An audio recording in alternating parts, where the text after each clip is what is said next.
কাফেররা চায় কিভাবে আমাদের যুব সমাজকে ধ্বংস করা যায়। আরে ঠিক না বেঠিক?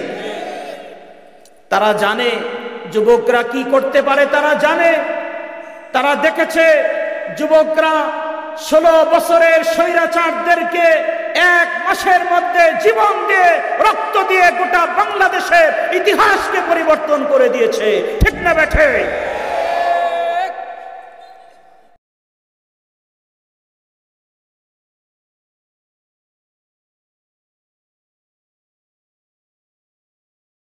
মক্কার এক কাফির, নাম হলো আবু মাহজুরা, 16 বছর বয়স। যখনই মক্কা শরীফে আজান হয়, কাবা শরীফে আজান হলে সে আজান নিয়ে ঠাট্টা করতে থাকে। তখন ইসলামের বিজয় হয়ে গেছে, মক্কা বিজয় হয়ে গেছে। যখনই আজান হয়, মুয়াজ্জিন যখন বলে হাইয়া আলাস সালাত,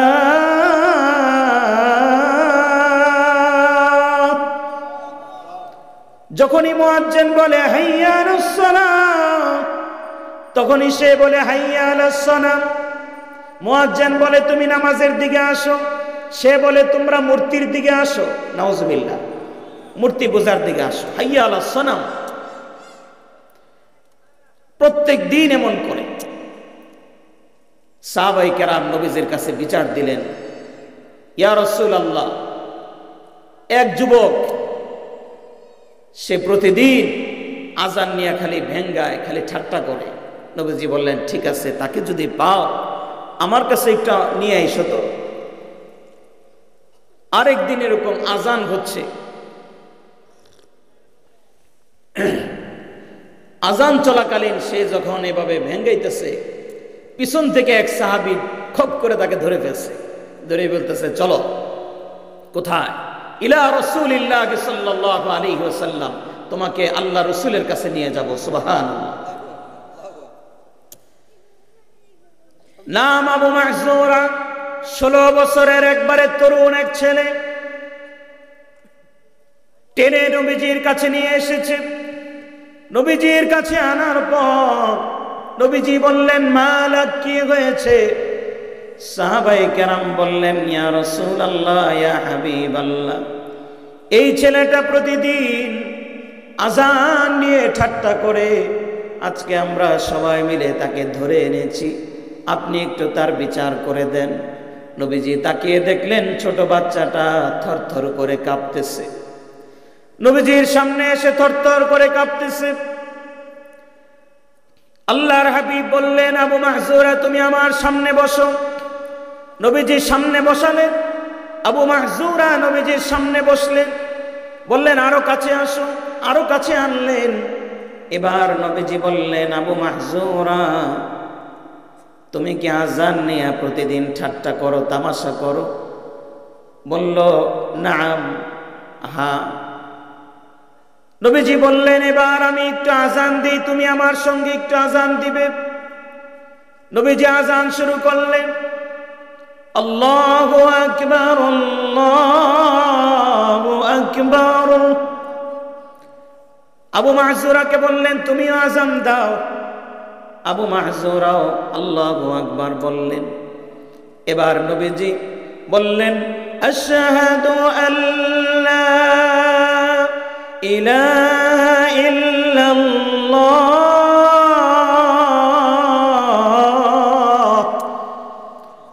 নবীজি আশহাদু আল্লা ইলাহা ইল্লাল্লাহ বললেন। আবু মাহজুরাকে বললেন, তুমিও আশহাদু আল্লা ইলাহা ইল্লাল্লাহ বলো। তিনিও বললেন, আশহাদু আল্লা ইলাহা ইল্লাল্লাহ। নবীজি বললেন, আশহাদু আন্না মুহাম্মাদার রাসূলুল্লাহ। আবু মাহজুরাও বললেন, আশহাদু আন্না মুহাম্মাদার রাসূলুল্লাহ। এবার নবীজি ওনার বরকতের হাত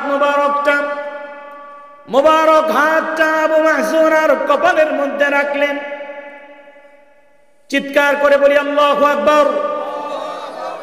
নবীজির হাত মোবারক, যেই হাত দিয়ে নবীজি কিয়ামতের মাঠে সবার আগে জান্নাতুল ফিরদাউসের দরজা খুলবে। সুবহানাল্লাহ। আবু মাহজুরাকে সেই বরকতের হাত দিয়ে নবীজি কপাল থেকে চেহারাটা মুছতে মুছতে নবীজির হাত মোবারকটা আবু মাহজুরার বুক পর্যন্ত টান দিয়া মুছা দিলেন। বুকের মধ্যে হাত রেখে এবার বললেন, আবু ইয়া আবা মাহজুরা ইজহাব, আবু মাহজুরা আমি তোমাকে একটু আজান শিখালাম, তুমি আমাকে শুনিয়েছো, এবার তুমি চলে যাও, এবার তুমি চলে যেতে পারো। হযরতে আবু মাহজুরা, তরুণ যুবক আবু মাহজুরা আল্লাহর হাবিবের হাত ধরে ফেললেন। নবীজির হাত ধরে হাতের মধ্যে চুমু খেয়ে বললেন, ইয়া রাসূলুল্লাহ, ইয়া হাবিবাল্লাহ, আমি এতদিন পর্যন্ত এমনিতেই আজান দিয়েছি, এতদিন আজান নিয়ে আমি অনেক ঠাট্টা করেছি। আপনার সামনে বসে আজকে যখন আল্লাহর নাম শুরু করলাম, আমি যখন আল্লাহু আকবার বলেছি, আর আপনার মোবারক হাত, বরকতের হাত দিয়ে আপনি যখন আমার বুকের মধ্যে, মাথার মধ্যে আপনি হাত বুলিয়ে দিয়েছেন, আমার অন্তরের মধ্যে এমন একটা স্বাদ আমি পেয়েছি, এমন এক স্বাদ আমি পেয়েছি।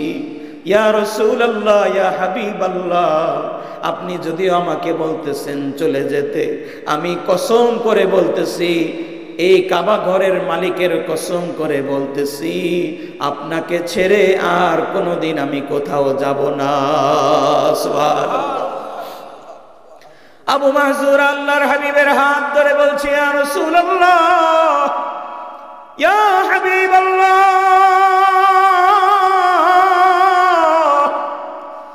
আমাকে আপনি কালেমা পড়ে মুসলমান বানায় দেন। নবীজি বললেন, আবু মাহজুরা তাহলে তোমার হাতটা দাও।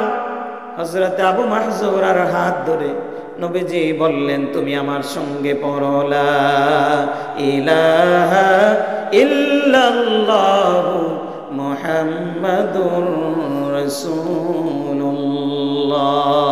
সাল্লাল্লাহু আলাইহি ওয়াসাল্লাম। নবীজির নাম শুনলে কি পড়তে হয়? সাল্লাল্লাহু আলাইহি ওয়াসাল্লাম। প্যারে হাজিরিন, হযরত আবু মাহজুরা মুসলমান হয়ে গেলেন, ইমানের এমন এক স্বাদ পেলেন, আল্লাহকে ডাক দেওয়ার এমন এক স্বাদ পেলেন। ডাক দিয়ে বললেন, ইয়া রাসূলুল্লাহ, ইয়া হাবিবাল্লাহ, আপনি নিজে আমাকে আজানটা শিখিয়ে দিয়েছেন, আমি চাই আজকে থেকে কাবা শরীফে আমি আজান দিব। সুবহানাল্লাহ পড়ে। আমি আজকে থেকে কাবা শরীফে আজান দিতে চাই। নবীজি ওনার মুখের মধ্যে ফু দিয়া দিলেন। আল্লাহ রাব্বুল আলামিন কণ্ঠের মধ্যে এমন এক স্বাদ এনে দিলেন। নবীজি ডাক দিয়ে বললেন, আবা মাহজুরা, আমি দোয়া করে দিলাম, আজকে থেকে আমি তোমাকে কাবা শরীফের মুয়াজ্জিন বানায় দিলাম। সুবহানাল্লাহ। নবীজি দোয়া করলে এই দোয়া কবুল হতে কোনো সন্দেহ আছে? না। নবীজির দোয়া কবুল হয়ে গেল। নবীজি বললেন, আমি তোমাকে কাবা শরীফের মুয়াজ্জিন বানায় দিলাম। আবু মাহজুরা জোহরের সময় ঈমান আনার পরে আসর থেকে আজান দেওয়া শুরু করলেন কাবা শরীফে। সুবহানাল্লাহ। জোহরের সময় যেই মানুষটা ছিল কাফের, আসরের সময় তিনি হয়ে গেলেন কাবা শরীফের মুয়াজ্জিন। সুবহানাল্লাহ। এত সুন্দর করে আজান দিলেন। নবীজি বললেন, আবু মাহজুরা, আজকে থেকে তুমি মৃত্যুর আগ পর্যন্ত কাবা শরীফের মুয়াজ্জিন। আমি নবীজি, আমি রাহমাতুল লিল আলামিন তোমাকে কাবা শরীফের মুয়াজ্জিন বানায় দিলাম। মৃত্যুর আগ পর্যন্ত আর কেউ আজান দিবে না, তুমি হবে কাবা শরীফের মুয়াজ্জিন। সুবহানাল্লাহ। এরপরে একটানা 50 বছর পর্যন্ত বেঁচে ছিলেন হযরত আবু মাহজুরা। একটানা 50 বছর পর্যন্ত তিনি একা কাবা শরীফের আজান দিয়েছেন। চিৎকার করে বলি আল্লাহু আকবার।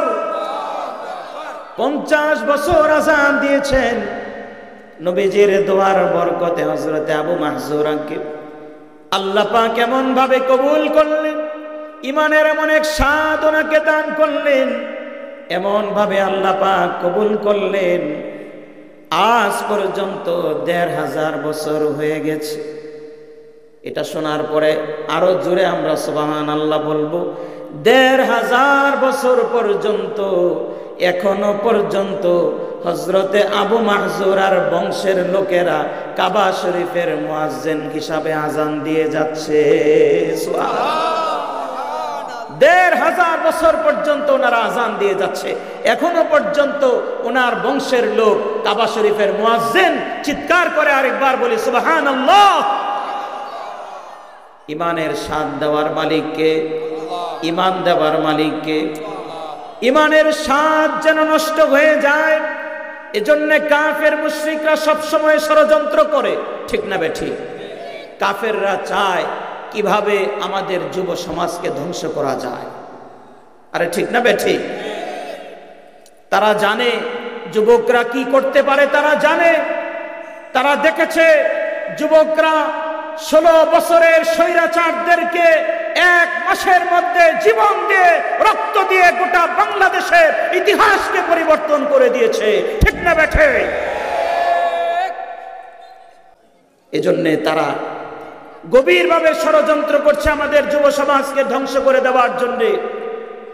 আপনারা শুনে আশ্চর্য হবেন, যেহেতু বাংলাদেশ আমি ঘুরি,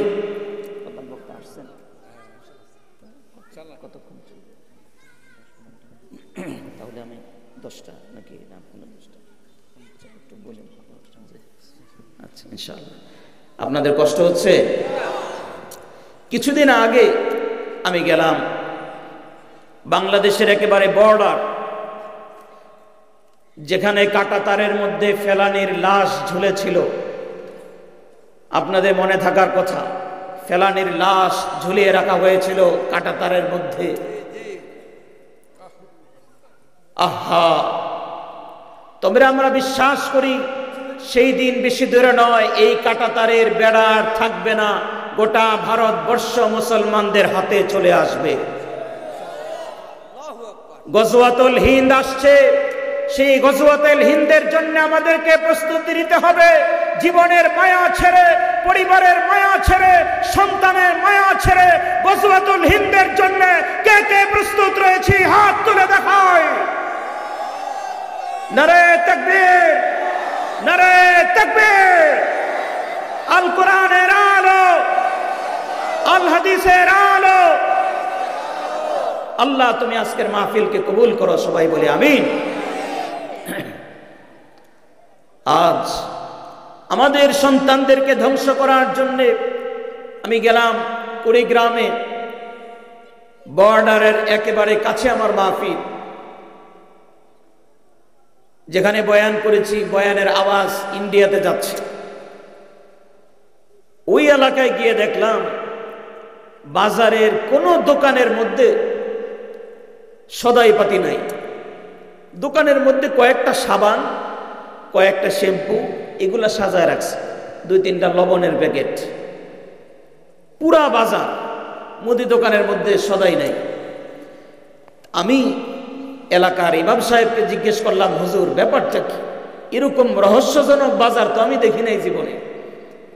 বাজার, এত বড় বাজার, বাজারের দোকানের মধ্যে মাল নাই, এখানে কোনো রহস্য আছে।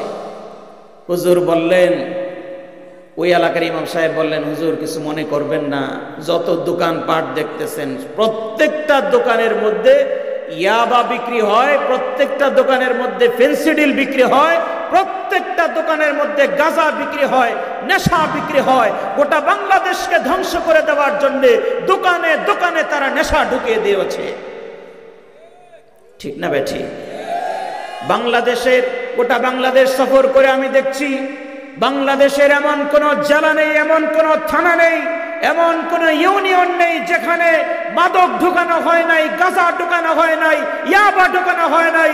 আমাদের যুবকদেরকে চিরতরে ধ্বংস করে দেওয়ার জন্য, আমাদের কোমরকে ভেঙে দেওয়ার জন্য ইহুদি খ্রিস্টানরা ষড়যন্ত্র করছে, নাস্তিকরা তারা চেষ্টা করছে আমাদের যুবকদেরকে নেশার মাধ্যমে একেবারে শেষ করে দেওয়ার জন্য, ঠিক না বেঠে? তার চেয়েও বড় গভীর ষড়যন্ত্র হয়েছে কিছুদিন আগে।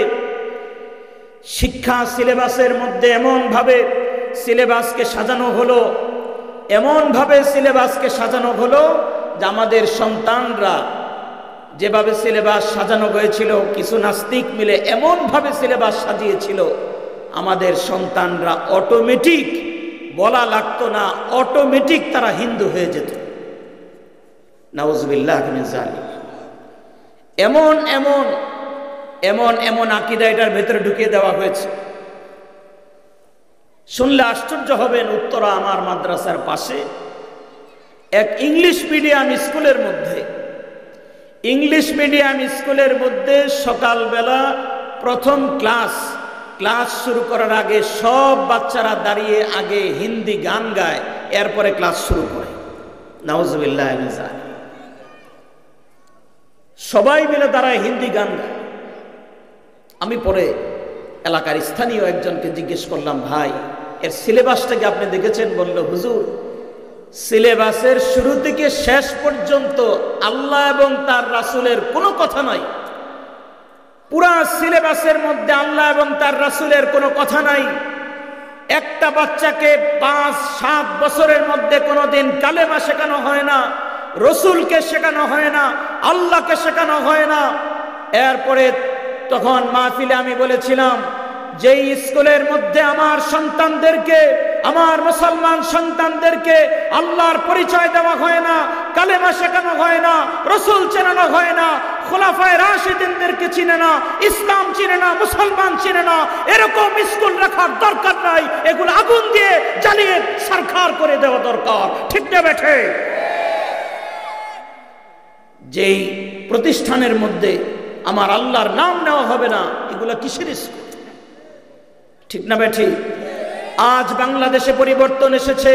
আমরা চাই এমন ভাবে সিলেবাস তৈরি হবে, আমাদের সন্তানরা যেমন শিক্ষিত হবে, পাশাপাশি তারা একজন ইমানদার হবে। ঠিক না বেঠি? এক একজন সন্তান হযরত আলীর মতো ইমানদার হবে, হযরত ওমর ইবনে খাত্তাবের মতো হবে, খালিদ ইবনে ওয়ালিদের মতো হবে। আমাদের সন্তানরা যেন কেউ ঈমান হারা না হয়, এটা আমরা চাই কি চাই না? তার জন্য এক নম্বরে যুবকদেরকে আজকে শপথ নিতে হবে যে আমরা ইনশাআল্লাহ আমরা কোনোদিন নেশা দ্রব্য কোনোদিন ছুঁয়েও দেখব না। এটা কে কে ওয়াদা করতে পারবে আমার সাথে? ইনশাআল্লাহ। আল্লাহ তুমি কবুল করো, সবাই বলি আমিন। এক ফোঁটা মদ, এক ফোঁটা নেশা যদি কেউ খায়, এক ফোঁটা নেশা, তাহলে 40 দিন পর্যন্ত তার কোনো ইবাদত আল্লাহর দরবারে কবুল হয় না। নাউজুবিল্লাহ। গোটা বাংলাদেশে নেশা দিয়ে শেষ করে দেওয়া হয়েছে। সময় এসেছে আমাদেরকে সজাগ হওয়ার, সময় এসেছে আমাদেরকে সতর্ক হওয়ার। আল্লাহ আমাদের ঈমানকে মজবুত করেন, সবাই বলি আমিন। আমাদের মা বোনদেরকে ধ্বংস করার জন্য ইন্ডিয়ান সিরিয়াল দিয়ে প্রত্যেকটা ঘরে ঘরে ঘরে ঘরে শয়তানের একটা সিরিয়াল চালু করে দেওয়া হয়েছে। আপনারা খবর আসেনি? হ্যাঁ হ্যাঁ, সিরিয়ালের লেগে কিছুদিন আগে পত্রিকায় আসছে, সিরিয়াল দেখায় বাধা দেওয়ার কারণে রিমোট দিয়া বাড়ি দিয়া স্বামীর মাথা ফাটায় ফেলছে। নাউজুবিল্লাহ মিন যালিক। কি পরিমাণ ষড়যন্ত্রের শিকার আমরা। আমাদের যুবকদেরকে ধ্বংস করে দেওয়া হচ্ছে, আমাদের মা বোনদেরকে ধ্বংস করে দেওয়া হচ্ছে। আমাদেরকে সজাগ হতে হবে, সতর্ক হতে হবে। আমরা কোরআন থেকে এক মুহূর্তের জন্য সরব না, রসুলের আদর্শ থেকে এক মুহূর্তের জন্য আমরা কোনোদিন পিছপা হব না। মৃত্যুর আগ পর্যন্ত রসুলের আদর্শ নিয়ে, ঈমান নিয়ে কে কে বেঁচে থাকতে রাজি আছি? 2 হাত তুলে দেখাই। নারে তাকবীর।